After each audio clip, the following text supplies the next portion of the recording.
Madam, আপনি যে মিষ্টিটা অর্ডার করেছিলেন সেটা ডেলিভারি বয়টা এসে দিয়ে গেল। এই নিন।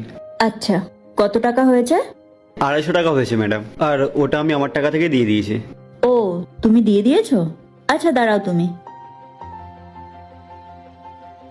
এ নাও। 500 টাকা? কিন্তু ম্যাম, আমার কাছে তো খুচরো নেই। কোনো ব্যাপার না, তুমি তো এখানেই আছো, পালিয়ে তো আর যাচ্ছ না, পরে হিসাব করে নেওয়া যাবে। ঠিক আছে ম্যাডাম, আমি আসছি এখন।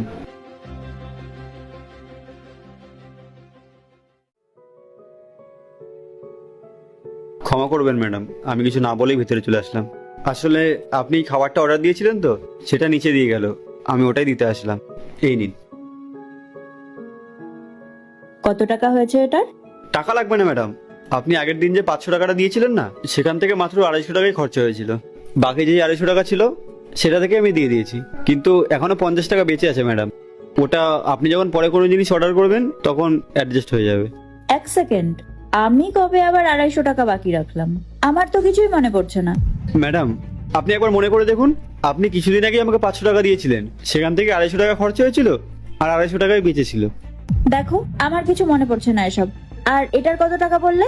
200 টাকা হয়েছে তাই না? এই নাও 200 টাকা, ধরো আর যাও এখান থেকে। আমি এখন খুব বিজি আছি, তোমার সাথে পরে কথা বলবো। কিন্তু ম্যাডাম। আমি বললাম তো আমি বিজি আছি, যাও এখন। ঠিক আছে ম্যাডাম। মেঘা, মিটিংটার জন্য রেডি হয়ে নে। ম্যাডাম, আপনি আমাকে ডেকেছিলেন? হ্যাঁ, আমি ডেকেছিলাম। এক সেকেন্ড।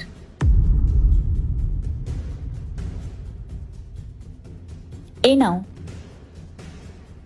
এইটার একটার মধ্যে কিছু ড্রেস আছে আমার, ওগুলো ফিটিংস করাতে হবে। আর আরেকটা ব্যাগের মধ্যে ফিটিং করানো ড্রেস আছে, ওটার মাপ দিয়েই এই ড্রেসগুলো ফিটিং